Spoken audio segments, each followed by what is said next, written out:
खरं तर जे काही आता स्मारकाचा मतं मिळवण्यासाठी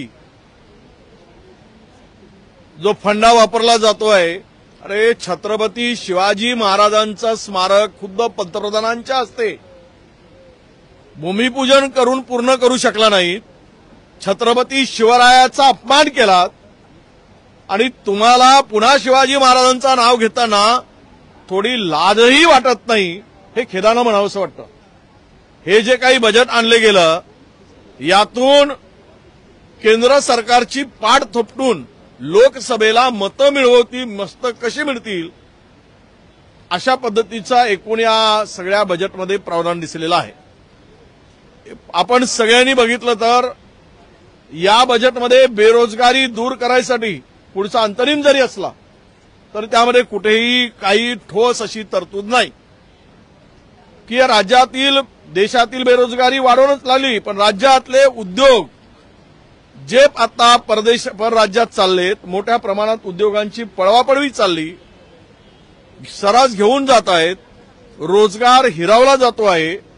अशा स्थितीत नवीन उद्योगांना या ठिकाणी काही सरकारची ठोस तरतूद दिसेल, नवीन धोरण दिसेल, त्या धोरणावर काही मोठ्या प्रमाणात खर्च करून सवलती दिसतील, अशा प्रकारचं कुठेही काही दिसलं नाही।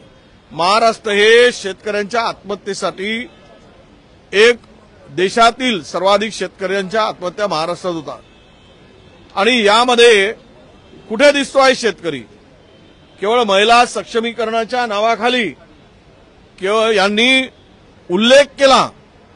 आता मला वाटतं की यांनी सर्व स्मारकांचा उल्लेख केला आणि यांची एक अशी म्हण आहे की आता हे सर्व स्मारक झाल्यानंतर हे एवढे विचित्र लोक आहेत की उद्या नथुराम गोडसेचं एक स्मारक शिल्लक ठेवतील। म्हणजे सर्व स्मारकाच्या भरोशावर मतं, उद्या न वाटेल की नथुराम गोडसेचं उभारूनही मतं मिळेल। हे एक म्हण आहे। या सरकारची अवस्था अशी आहे, फोडूनी दुसऱ्याचे पक्ष, महाराष्ट्र करूया भक्ष, त्यासाठी आम्ही सदैव दक्ष आणि महाराष्ट्र लुटणे हेच आमचे लक्ष। खरं तर मिहानमध्ये उद्योग नाहीत, 100 कोटीची तरतूद। खरं राज्याचे प्रमुख जरी ठाण्याचे असले तरी राज्य हे नागपूरहून चालतं, उद्योगाची अवदसा आहे तिथे आणि 100 कोटीची तरतूद। अनेक गोष्टी सांगता येईल ज्यामध्ये काय बनलं यांनी, नेहमी आम्ही तरतूद करणार आहोत, आमची करण्याची ही तयारी आहे, आम्ही हे करणार आहोत।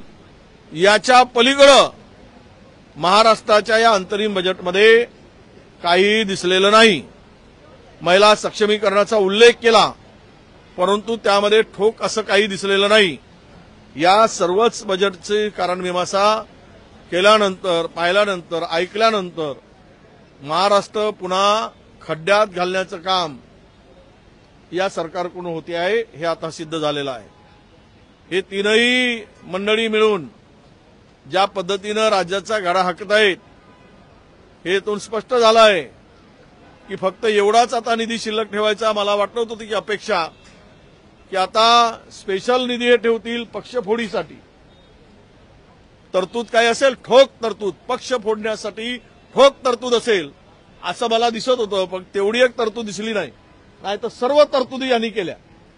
अरे महाराष्ट्र उजळायसाठी विळाच उचलला असेल तर यापेक्षा हा दुर्दैवी बजेट दुसरा असू शकत नाही।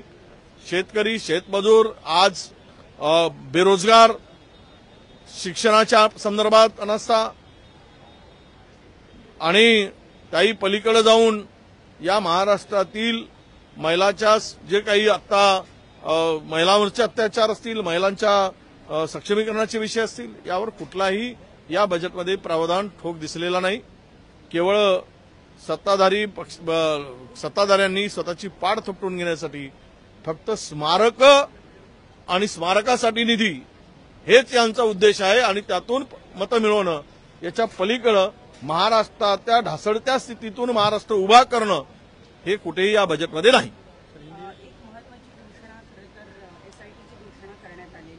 बजट बोलू आपण, मग एसआयटी वर बोलू. बजट के ऊपर आपका क्या रिएक्शन है, बोल दीजिए हिंदी में बजट को लेकर. नाही, कर्जबाजारीच झालंय राज्य. आज राज्यावरचं कर्ज ज्या पद्धतीनं कर्ज काढून घर चालवत आहेत, मिळकतीच्या भरोशावर नाही. म्हणजे आम्ही उभं करून ठेवलं राज्य. आम्ही राज्याला आर्थिक सुस्थितीत आणलं होतं, परत त्या राज्याला पुन्हा खड्ड्यात घालण्याचं काम सुरू झालेलं आहे. ही वित्तीय तूट म्हणजेच विकासाचं गाजर. अंदाज घेऊन तुम्हाला जर एवढी मोठी तूट भरून कशी काढणार, तर विकासाचं गाजर दाखवणार आणि दुसरीकडे ही तूट भरून काढण्यासाठी लोकांना महागाईचं सामोरं जावं लागेल. विविध टॅक्स रूपाने वसूल करायसाठी त्याच्यात वाढ करावी लागेल. तोच उद्देश असणार आहे. निवडणूक झाली की लोकांची लूट सुरू होईल, त्यांचं जेब कापणं सुरू होईल. ह्या वित्तीय तुटातील एवढी मोठी तूट जे दिसते आहे, त्यातून सरकारचा स्पष्ट इरादा या ठिकाणी दिसतोय.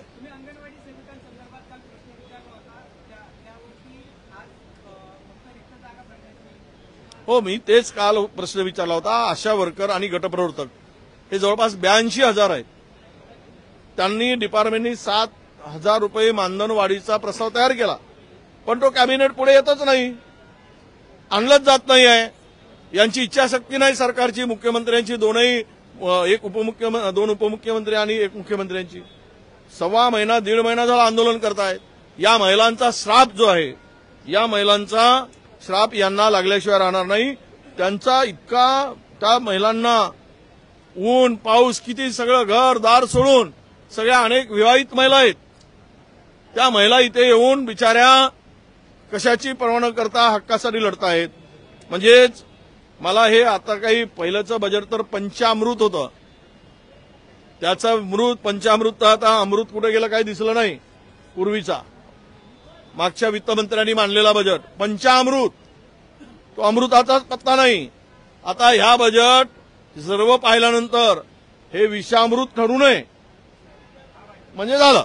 सर, जलयुक्त शिवारमधून 300 युनिटपर्यंत शेतकऱ्यांना वीज मोफत दिलेलं आहे. याचबरोबर गड किल्ल्यांसाठी पण मोठा निधी आणि तरतूद केलेला आहे. या महत्वाच्या घोषणा आहेत का? जलयुक्त शिवारमधून 300 युनिटपर्यंत शेतकऱ्यांना मोफत वीज देणार आहे आणि गड किल्ल्यासाठी अनेक दिवसात. अरे 300 युनिट म्हणजे काय होतं? एका दिवसासाठी होतं जलयुक्त शिवार. 300 युनिट म्हणजे एक दिवसाचा वापर. 300 युनिट होतातच किती? 3.5 HP पंप चालवला तर 12 तासामध्ये 300 युनिट संपतील. एक आहे गाजर आहे, यातून काय फार काही शेतकऱ्याला आधार मिळेल ही बनवाबनवी आहे. सर, वडेट्टीवार सर, जरांगे पाटील यांनी मुख्यमंत्री आणि उपमुख्यमंत्र्यांची माफी मागितली, याकडे कसं आता थोडं नाही, मोठेपणा दाखवायला पाहिजेत. कोणावरही, कोणी जरांगे पाटलावरही बोलू नयेत आणि जरांगे पाटलांनी दुसऱ्यावरही बोलू नयेत. सुसंस्कृत महाराष्ट्रातली काही तथ्य पाळली गेली पाहिजेत आणि आपण बोलताना मर्यादा ठेवले गेले पाहिजेत. संविधानिक मागायचा हक्क मागत असताना तो संविधानिक मार्गानेच मागितला पाहिजेत, शांततेच्या आणि अहिंसेच्या मार्गानेच मागितला पाहिजेत. हे तेवढंच मात्र खरं आहे.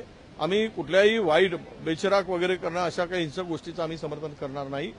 माफी मागून जरांगे पाटलांनी फार मोठेपणा दाखवला आहे.